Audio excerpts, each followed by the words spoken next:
Hello friends, welcome to my online channel.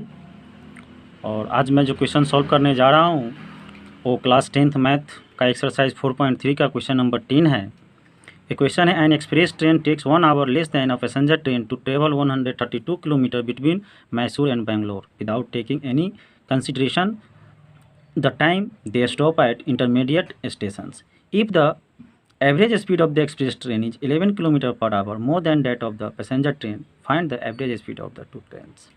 कहने का मतलब है, इसको हम ऐसे पढ़ेंगे, समझेंगे क्वेश्चन को कि मैसूर और बेंगलोर के बीच के 132 किलोमीटर यात्रा करने में, यानी मैसूर और बेंगलोर दो जगह है और जिसके बीच का जो दूरी है वो 132 किलोमीटर है। उसको यात्रा करने में यानी जाने में एक एक्सप्रेस रेलगाड़ी, यानी एक एक्सप्रेस रेलगाड़ी होती है, तो एक जो है एक्सप्रेस रेलगाड़ी सवारी गाड़ी से 1 घंटा कम समय लेती है। यानी मध्य के स्टेशनों पर ठहरने का समय ध्यान में न लिया जाए। मध्य मतलब जो बीच में स्टेशन आता है वहाँ यदि नहीं रुके तो यदि एक्सप्रेस रेलगाड़ी की औसत चाल, यानी एक्सप्रेस रेलगाड़ी की जो औसत चाल है वह सवारी गाड़ी की औसत चाल से 11 किलोमीटर पर आवर अधिक हो। यानी जो एक्सप्रेस गाड़ी क्या होता है, जो ज़्यादा तेज़ चलती है, और सवारी गाड़ी क्या होता है, जो धीरे धीरे चलती है। तो एक्सप्रेस रेलगाड़ी की औसत चाल जो है वह सवारी गाड़ी की औसत चाल से 11 किलोमीटर पर आवर अधिक हो। तो दोनों रेलगाड़ियों की औसत चाल ज्ञात कीजिए। आपको दोनों रेलगाड़ी का, यानी एक्सप्रेस रेलगाड़ी का और जो है सवारी गाड़ी का, ये दोनों को आपका जो है औसत चाल आपको निकालना है। तो दोनों का औसत चाल निकालना है, तो दोनों के चाल को हम लोग मान लेते हैं। ठीक है, तो मान लेते हैं। तो क्या है, यहाँ जो कंडीशन दिया हुआ है, यदि एक्सप्रेस रेलगाड़ी की औसत चाल सवारी गाड़ी की औसत चाल से 11 किलोमीटर पर आवर अधिक हो, यानी किसकी ज़्यादा है, एक्सप्रेस रेलगाड़ी की चाल जो है सवारी गाड़ी से ज़्यादा है। तो सवारी गाड़ी से ज़्यादा है तो किसको मानेंगे, पहले हम सवारी गाड़ी का चाल मानेंगे, तब तो एक्सप्रेस रेलगाड़ी का चाल x+11 हो जाएगा। ओके, सो हम लोग पहले सवारी गाड़ी का मानते हैं। सो हम लोग सोल्यूशन में माना कि सवारी, किसको मान रहे हैं, सवारी को, सवारी गाड़ी की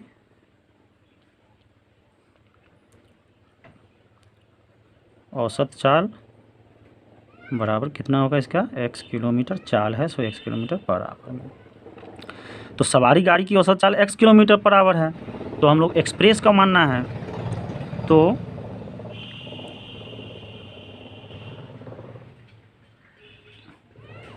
एक्सप्रेस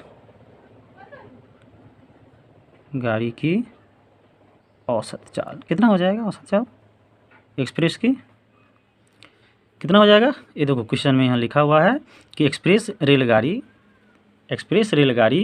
की औसत चाल सवारी गाड़ी की औसत चाल से 11 किलोमीटर पर आवर है।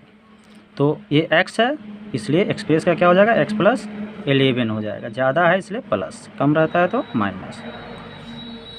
ओके, अब हम लोग इसको ऐसे समझते हैं। मान लीजिए कि जैसे आपका ये दो जगह हो गया, ठीक है। एक जगह आपका कौन सा है, ये क्वेश्चन में करा मैसूर और बेंगलोर, तो पहला जगह आपका है मैसूर और दूसरा जो ये जगह ये कौन है, बेंगलोर। और इस दोनों के बीच की जो दूरी है वो दूरी कितनी है आपको, 132 किलोमीटर, ये क्वेश्चन कह रहा है। ठीक है, तो अब जो है सवारी गाड़ी, तो सवारी गाड़ी का जो है आपने चाल इसको माना है, कितना माना है आपने, यहाँ x माना है, और इसका चाल है x किलोमीटर पर आवर। और जो एक्सप्रेस है, एक्सप्रेस गाड़ी की चाल कितनी आपने मानी है, x+11। ठीक है, और दोनों गाड़ी इसी दूरी को, यानी ये भी 132 किलोमीटर की दूरी को ही तय कर रहा है और ये भी 132 किलोमीटर की दूरी को ही तय कर रहा है। तो हमको पता क्या है, ये चाल पता है और इसका चाल और दूरी पता है। सो इसका ये जो सवारी गाड़ी है, तो सवारी गाड़ी के लिए समय क्या हो जाएगा, चाल बराबर होता है दूरी बाय समय, होता है ना। यानी कि हाँ, तो समय यानी कहने का मतलब क्या है कि चाल बराबर क्या होता है आपका, दूरी बट्टा समय। तो समय बराबर क्या हो जाएगा आपको, दूरी बट्टा चाल। सो इसके लिए क्या समय लगेगा, दूरी कितना है 132 है तो 132 ही होगा, और चाल इसका कितना है x किलोमीटर पर आवर, सो x हो जाएगा।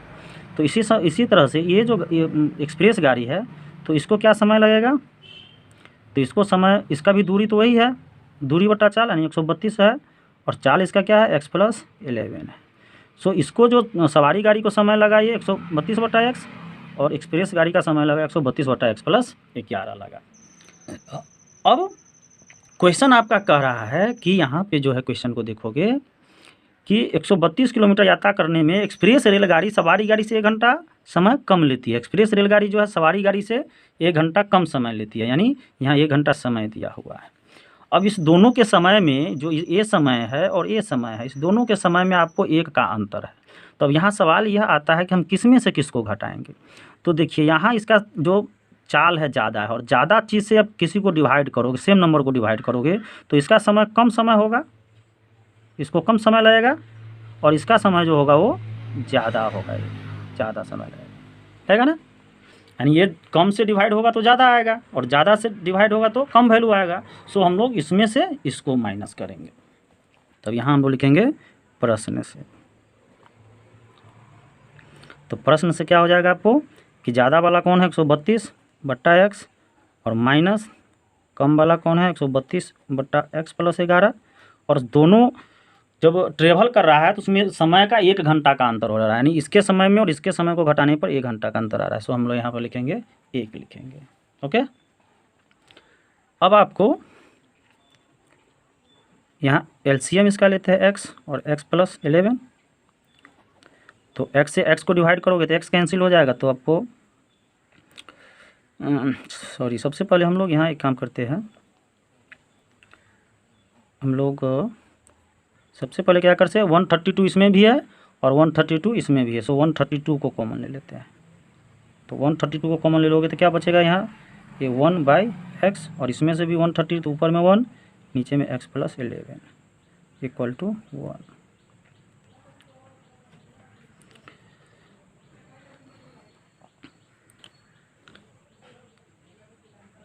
अब आप जो है ये नीचे वाले का एलसीएम ले लो। एलसीएम लोगे तो x और x + 11, तो x से x रिमूव हो जाएगा तो आपका यहाँ बचेगा क्या, x + 11 1 है तो 1 से गुना होगा तो नहीं हो जाएगा, माइनस है माइनस। अब x + 11 से डिवाइड करोगे तो x + 11 कैंसिल हो जाएगा, आपका बचेगा x, और x से 1 में मल्टीप्लाई करोगे तो x = 1। तो आपका हो गया 132। अब यहाँ क्या हो जाएगा, ये -x और +m कैंसिल हो गया, ऊपर बचा 11 बाई, अभी x से आपको इसको मल्टीप्लाई करोगे तो x², और x से 11 को तो 11x = 1। ठीक है। अब 132 से आप क्या करोगे, माइनस करोगे ऊपर में ऊपर से, तो 132 × 11 बाई x² + 11x = 1। कितना हो जाएगा आपको 1452, और ये आपका हो जाएगा x² + 11x, और यहाँ 1। अब देखो यहाँ क्या है, ये दोनों ऐड भी नहीं हो सकता है, आप डिवाइड भी नहीं कर सकते हो। तो कोई जब चारा नहीं बचता है तो हम लोग क्या करते हैं, क्रॉस मल्टीप्लिकेशन।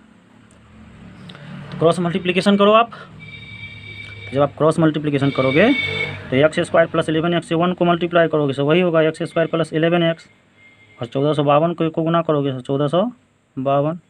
तो आपका क्या हो जाएगा, ये x² + 11x, 1452 इधर आएगा तो माइनस 1452 = 0 आना चाहिए।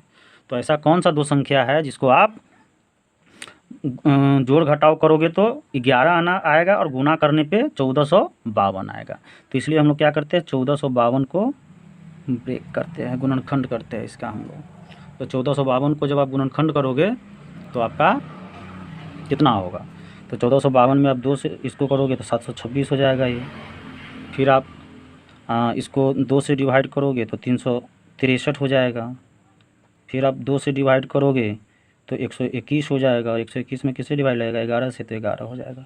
अब एक दूसरे को मल्टीप्लाई करके आप देखो। ठीक है, तो सॉरी यहाँ 3 से डिवाइड होगा। तो यहाँ देखो हम लोग 2 और 2, 2 दूनी 4, और 4 और फिर ये 11, तो 11 चौक 44, एक संख्या 44 आ गया। और 11 33 आ गया। तो 44 में से 33 जाएगा तो आपको 11 आ जाएगा, और 44 और 33 का गुना तो इतना आएगा ही आएगा। सो हम लोग इसको दो संख्या कौन में ये करेंगे, 44 और 33। अब सवाल ये होता है कि हमको लाना है +11, यानी ये माइनस होगा, तो सो बड़ा वाला को हम लोग क्या करेंगे, प्लस में रखेंगे +44, और छोटा वाला को square +44x minus 33x minus 1452 equal to 0। तो आपका x स्क्वायर +44 दो ठो को एक साथ में रखो, फिर माइनस कॉमन ले लो, 33x प्लस 1452 को एक साथ में रखो। अब इस दोनों में आप क्या कॉमन ले सकते हो, x, तो x +44, और इस दोनों में क्या कॉमन ले सकते हो, 33, तो ये भी आपका हो जाएगा x +44 इक्वल टू 0। अब दोनों में क्या, यहाँ देखो x +44 और x +44 से मैं, सो x +44 को ले लो, तो आपका आ जाएगा x माइनस 33 इक्वल टू 0। अब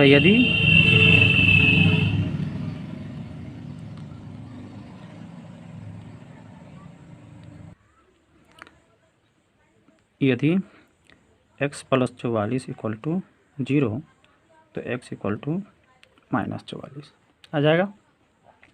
और अगर